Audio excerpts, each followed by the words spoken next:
A Mili, o burro e a estrada deserta. É meu segundo texto aqui no Casa Fantasma. Conforme comentei em meu primeiro relato do Hotel Granada, embora nunca tenha vivenciado situações de fato assustadoras, me propus a eventualmente relatar situações no mínimo curiosas que me ocorreram, e aqui vai mais uma delas. Isso aconteceu no ano de 2004. Sou eletrotécnico e na época eu trabalhava prestando serviços para o INT, Instituto Nacional de Tecnologia, na divisão de energia. Embora a sede seja aqui no Rio, o INT faz serviços em todo o Brasil. E embora eu mesmo não fosse funcionário, eu era bolsista, uma espécie de contratado temporário avulso, eu atuava como se fosse inclusive viajando, resolvendo com certa autonomia os trabalhos que surgiam. Nesta época, o INT estava com os trabalhos em parceria com o Sebrae RJ e uma agência de cooperação chamada GTZ. E um deles era um pacote de assistência tecnológica a um grupo de empresas produtoras de gesso, em uma cidade chamada Araripina, lá para dentro de Pernambuco. E lá fui eu trabalhar. Minha tarefa compreenderia várias coisas, tipo levantamentos de dados na indústria, medições, pequenos projetos elétricos, palestras, pequenos cursos, dentre outros. Como não havia voo direto para esta cidade, o trajeto acertado ficou da seguinte maneira: pegaria um voo para a cidade de Petrolina e de lá só mesmo de carro, até Araripina. Então alugaria que poderia ser com motorista e tudo, ou só o carro mesmo. Dos meus parceiros na época, que posteriormente foram também fazer trabalhos lá, todos alugavam carro com motorista. Eu, que sou meio aventureiro, preferi alugar só o carro. E assim foi. Cheguei a Petrolina de tarde no voo da TAM e preferi deixar para seguir para Araripina no dia seguinte, pois a coisa é longe, são mais de 200 quilômetros de Petrolina a Araripina.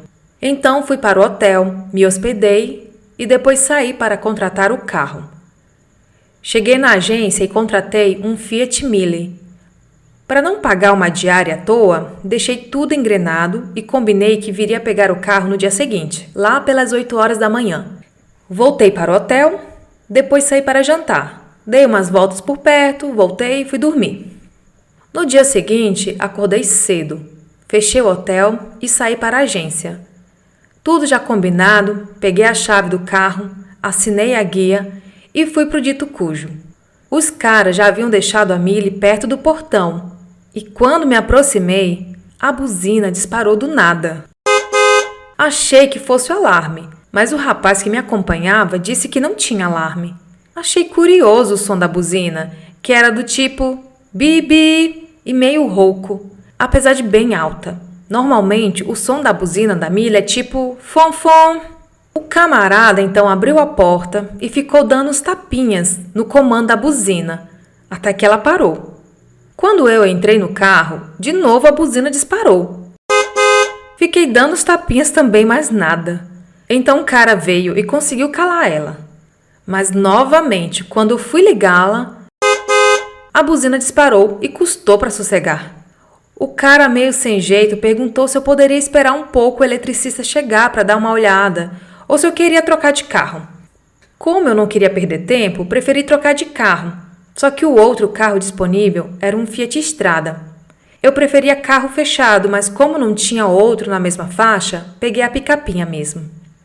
Voltamos lá no balcão, substituímos a guia, pegamos a outra chave e eu mesmo fui lá dentro do pátio pegar a estrada. Já no carro, quando estava passando em frente à Mili, para sair pelo portão, dei uma olhada de relance para ela e percebi que ela piscou o farol e fez. Imaginei que fosse eletricista ou alguém que tivesse ido pegar ela para checar o problema e tivesse me cumprimentando ao me ver passar. Então eu buzinei também. E como tenho mania de dirigir com o braço esquerdo pousado na janela com o vidro aberto, ainda fiz tchau com a mão e só então percebi que a Mili estava vazia. Não havia ninguém dentro dela. Não dei importância, passei pelo portão e fui embora. Andando por Petrolina e ao mesmo tempo olhando o mapinha que eu tinha para me orientar para pegar a estrada, eu pegaria uma tal de BR-122. Me distraí e entrei em uma rua que era contramão. Não era muito movimentada, mas era perigosa. Então, alguém buzinou bem forte para mim, o que me chamou a atenção. Fiz meia volta e continuei procurando o rumo certo. Um tempo depois, de novo olhando o mapinha, quase avança um sinal num cruzamento perigoso, e o que me ajudou foi alguém que também buzinou forte, o que me alertou e vi o sinal fechado a tempo de parar. Logo à frente, em uma loja tipo mercadinho meio armazém, havia dentre vários produtos expostos na frente, uma grande caixa de vidro tipo aquário, cheia de camarão seco, bem rosa, que adoro. Então dei uma parada para comprar um pouco. Aquilo vai muito bem com cerveja, mas quando eu ia pegar a estrada, comprei uma certa quantidade que desse tanto para eu ir comendo pelo caminho, com refrigerante que comprei também, como para logo mais no hotel, em Araripina, eu traçar com cervejinha. Comprei ainda caju cristalizado e uma garrafa d'água mineral grande. Saí da vendinha e retomei a rota. Enquanto rodava por Petrolina, várias vezes ouvia buzina tipo bibi, e sempre assim, forte e ao mesmo tempo meio rouca. Até que me acertei no rumo e finalmente peguei a BR-122. No início, bastante área povoada, com bastante área agricultada ou com vegetação. Depois, a paisagem foi ficando meio árida, com vegetação tipo arbustos secos, cactos, mandacarus, até ficar aquela paisagem típica da Caatinga, pouca vegetação. As que existem, bastante secas, chão seco, cascalho e calor. Alguns trechos da estrada eram ruins, com muitos buracos, mas um pouco depois da Lagoa Grande, a estrada estava boa de novo. Não é que fosse um tapete, na verdade era um asfalto bem grosso, granulado, com cara de velho, porém uniforme, de modo que dava para andar bem. Com um carro bom e silencioso, eu esticava sem sentir a velocidade, mas na verdade eu tinha em torno de 100 a 120 km por hora. Barulheira mesmo só do pneu novo contra o asfalto grosso. Como não via nem ia ninguém mais além de mim, eu dirigia bem à vontade, só com o pé no acelerador e uma mão no volante, bem largado mesmo. Até porque, devido à ampla visibilidade da pista para frente e para trás, no caso de qualquer carro vindo ou indo, daria tempo mais que suficiente para eu me enquadrar no meu cantinho da pista. A picapinha tinha um CD player e alguém havia esquecido um CD lá dentro. Era um grupo lá da terra. Se não me engano, o nome era Abacaxi com Caviar ou algo parecido. E lá ia eu, dirigindo, largado, comendo camarão seco, bebendo refrigerante e ouvindo forró. Eu conheço essa banda, é Caviar com Rapadura. Meio entediado, de vez em quando, eu olhava para os lados apreciando aquela paisagem árida. Em determinado trecho, a pista faz um longo e leve aclive, mas sempre assim, retão. No ponto mais alto, início do longo e leve declive, o retão abre-se de novo à nossa frente, a perder de vista. E observei que até onde a vista alcançava, nada de carro, nada de casa, posto, ponte, morro, enfim, nada de nada, para não fugir ao padrão reinante. Eu tenho um hábito de, quando dirijo, de estar sempre checando o retrovisor. E pouco depois que o decidão terminou, eu lembro bem de ter olhado para ele. E não havia nada, até uns 2 ou 3 quilômetros atrás, no ponto mais alto da elevação por onde eu acabara de passar. E logo em seguida, olhando para frente, lembro de ver o cone da pista, interminável, se fechando lá na frente a perder de vista. E então dei uma olhada para o lado, observando os cactos. Foi uma olhada rápida, tipo, sei lá, uns 3 segundos talvez. E foi exatamente nesse momento que aconteceu. Estava distraído quando ouvi uma buzina bem forte. Imediatamente olhei para frente e tamanho meu susto, bem no meio da pista, no meio mesmo, atravessado e parado tranquilamente de pé. Um burro, ou jegue, jirico, asno, ou sei lá como é que é o nome certo daquele bicho. E estava virado para a esquerda, com metade do corpo na pista de quem vinha e a outra metade, parte de trás, na minha pista. Injeção instantânea de adrenalina no sangue. Vi que não teria escapatória. Entendi que iria bater. Iria pegá-lo pelos quartos. No meio do nada, eu iria atropelar um jegue. Ato reflexo, meti as 2 mãos no volante, virei ele para a direita, pisei forte no freio, fechei os olhos e virei a cabeça para o lado e para baixo, já esperando o merdelê. Sob o efeito da adrenalina, aí veio aquele lance da sensação de câmera lenta, quando o cérebro processa as informações em ritmo muitíssimo mais acelerado, captando cada detalhe do lance, dando a impressão que o tempo passa devagar. E percebi que o carro ficou meio de revesguê, porque eu virei o volante, mas ele não desviou. Senti que ele ia na mesma rota de antes, rumo ao burro, por causa das rodas travadas. Numa fração de segundos, eu me perguntei se o bicho entraria pelo para-brisa, me esmagando contra o banco, ou se a coluna lateral do para-brisa seria forte o bastante para segurar o tranco. Lembre que eu estava entre 100 e 120 km por hora. Tudo isso parecia interminável. Enquanto o carro ia deslizando de revesguete, cantando pneu, que eu me dando conta que ainda não tinha batido no burro, mas sabendo que já iria receber o animal em cheio. Então veio instintivo o reflexo de soltar o freio. Assim que tirei o pé, o carro deu uma guinada tão violenta para a direita que mesmo com o cinto, eu bati com a cabeça na parte alta da lateral da porta. E nesse instante, eu senti que já era para ter batido no bicho. No entanto, nada de impacto. Então abri os olhos e vi que estava saindo da pista, já descontrolado. Puxei o volante agora para a esquerda. Mas nesse momento, as rodinhas do lado direito tocaram o solo de terra cheia de cascalho. E então, a picapinha saiu totalmente do meu comando. A bichinha rodopiou de tal forma que parecia que um gigante tinha dado um peteleco nela e saía entrando pelo meio da caatinga, rodando loucamente feito um peão. Logo que ela saiu da pista, havia um pequeno declive tipo acostamento, cheio de pedras e cascalhos, e depois vinha um solo natural mesmo. Nesse ponto, o carro já estava rodopiando, mas eu tive a nítida sensação de que ele quase capotou. Eu senti nitidamente que ele ficou em 2 rodas, mas acho que o sentido do giro não deixou ele virar. E lá fomos nós, caatinga dentro. Parecia um cabritinho bravo. Com os vidros abertos, foi enorme a quantidade de pedrinhas, cascalhos, pedacinhos de galhos secos e poeira que entrou. E eu não tinha nada a fazer, a não ser esperar aquilo tudo parar. E até que enfim parou. O espetáculo de uns 6 ou 8 segundos, mas que pareceu durar uma eternidade, finalmente chegará ao fim. Enquanto a poeira baixava, fiquei uns instantes quietinho, de olhos arregalados, sentado, perplexo, espantado, com o coração disparado e as pernas totalmente trêmulas. E depois que a poeira baixou um pouco, respirei fundo. Procurei onde a garrafa d'água tinha ido parar e tomei uns goles. Desliguei o rádio e passei a mão no rosto e senti que eu estava cheio de areia na cara. E notei que o carro todo, por dentro, estava cheio de terra, pedrinhas, galhinhos.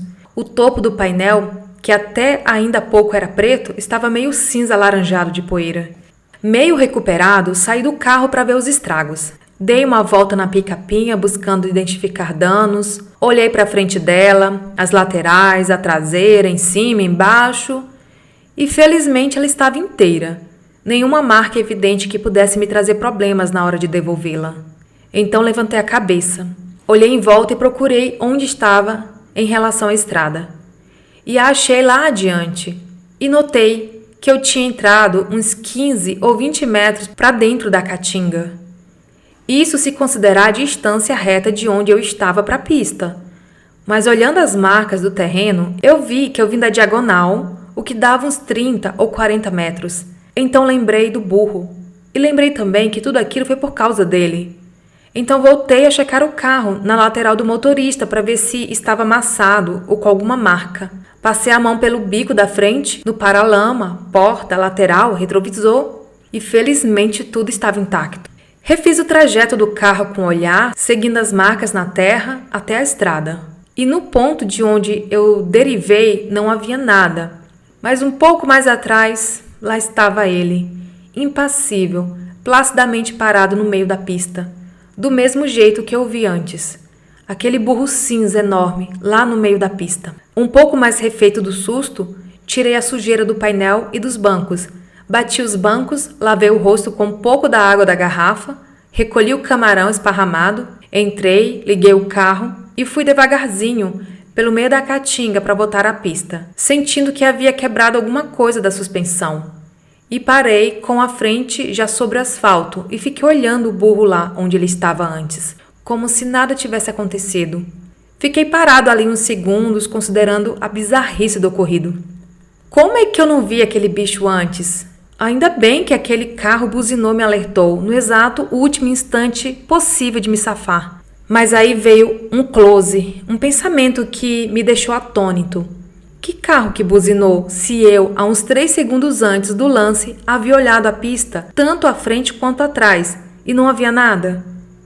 Tornei a sair do carro e fiquei olhando para um lado e para o outro, tentando ver algum carro, mas não havia nada. Fui até o meio da pista e me certifiquei que até onde a vista alcançava não havia nenhum carro. Pensei vagamente que ele pudesse ter saído da pista e estar atrás de algum arbusto. Mas todos os arbustos ali eram pequenos, rasteiros e ralos. De jeito nenhum que caberia um carro oculto atrás de algum. Nem um burro não passaria despercebido se tentasse se esconder atrás de um deles. E de novo outro pensamento desconcertante. Eu tinha certeza de ter visto o funil que a pista faz à frente, a perder de vista segundos antes de me deparar com o burro. E ele não estava lá, de jeito nenhum que ele estava. De onde ele saiu? No meio tempo que olhei para o lado, de modo algum que daria para ele sair do acostamento, caso ele estivesse lá. E não estava lá. E andando até o meio da pista, a não ser que ele viesse galopando, mas nesse caso eu perceberia alguma reação dele estancando. Mas ele estava parado tranquilamente, como se estivesse parado ali, há pelo menos alguns minutos. Nesse momento me ocorreu um pensamento que me deu um pouco de medo. Seria alguma armação para me assaltar? Então voltei rápido para perto do carro e fiquei parado, atento, olhando em volta, tentando perceber algum movimento. Como já disse, não dá para se ocultar atrás dos arbustos daquele tipo de caatinga, mas sei lá, vai que estivessem camuflados. E fiquei uns 2 ou 3 minutos atento, em busca de movimentos na paisagem. Depois desliguei o motor e fiquei em alerta máximo, tentando identificar qualquer movimento ou barulho suspeito. Eu sentia meu coração bater nos ouvidos, tamanho o alerta que fiquei.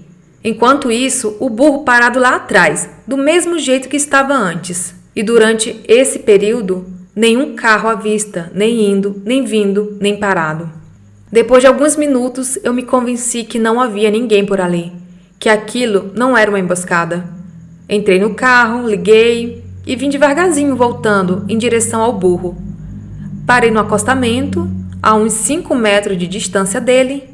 Saí e fiquei olhando aquele bicharoco. E nem é com ele. Os únicos sinais que dava que estava vivo, além de estar de pé, era o rabo que ele balançava de vez em quando e uns tremores que ele dava com os músculos da lateral do corpo.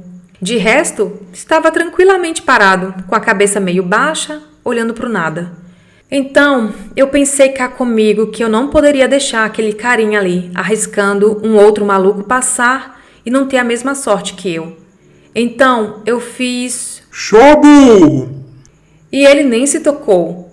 De novo fiz... Chobo! Mas dessa vez, agitando os braços e batendo os pés.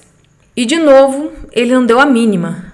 Fiz isso mais umas vezes, inclusive batendo na chaparia do capô do carro e nada. Então abaixei, peguei umas pedrinhas no canto da pista e comecei a lançar nele. O máximo que consegui foi fazer ele virar a cabeça na minha direção, me olhar por alguns instantes e depois voltar à sua posição original.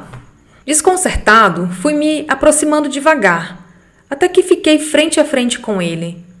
Ele me olhava, eu olhava para ele. Aquele sol, aquele silêncio, aquele calor, nenhuma viva alma além de nós. Aí me veio à mente aquele filme O Predador, em que aqueles caras estão no meio da selva, longe de tudo e de todos, e coisas estranhas começam a acontecer. E um a um, eles vão sendo exterminados por uma criatura invisível, e não há ninguém que possa fazer qualquer coisa para evitar, pois eles estavam absolutamente sozinhos. Ali no meio do nada, na estrada deserta, esse pensamento me incomodou muito. Pensei em simplesmente correr para o carro e rapar fora. Mas eu não poderia deixar aquele bicho ali no meio da estrada. E tentei mais algumas vezes fazê-lo andar. Mas ele não arredava o pé. Até encostar nele e empurrá-lo pelo lado, eu tentei depois de um tempo e nada. Então tive uma ideia. Fui no carro e peguei uns camarões e mostrei a ele, meio de longe. Ele nem aí. Cheguei perto e com a mão aberta coloquei-os perto da boca dele. Então ele esticou o pescoço, fungou e moveu os beiços. Quando vi aqueles dentões, me assustei. Larguei os camarões no chão enquanto puxava a mão. Aí, para minha surpresa, ele deu um passo à frente. Abaixou a cabeça no chão e começou a comer os camarões. Bingo! Descobri como mover o bicho. Ele também gostava de camarões secos. Voltei para o carro, peguei o saco de camarões e fiz mais um teste. Jogava o camarão perto dele, ele esticava o pescoço e comia. Jogava um pouco mais de longe, ele dava um passo e comia. Então fui fazendo a clássica trilha de iscas até fora da estrada. Mas achei que ali no acostamento não era suficiente. Ele poderia facilmente voltar para a pista. Então, novamente, fiz trilha e dessa vez levei o bicho até uns 20 metros afastados. Por via das dúvidas, no final eu iria deixar um pouco de camarões espalhados. Só que quando vi, restavam poucos. Então, espalhei o restante todo por ali. E voltando, olhei o bicho comendo aqueles camarões salgados pela trilha com areia. E deu pena dele. Fui lá no carro, peguei a garrafa d'água, que ainda tinha mais da metade, e voltei a ele. Espirrei um pouco da água no focinho dele, achando que ele iria levantar o pescoço e querer a água. Mas não, nem ligou. Então novamente joguei água, mas dessa vez mais, até escorrer pela boca dele. Mas mesmo assim, ele não quis saber da água. Então parei de jogar água nele e fiquei olhando em volta, refletindo. Nem casa, lago, sombra, árvore, rio, nada. Isso é um jegue ou um camelo? Como é que esse bicho sobrevive aqui? O que come? O que bebe?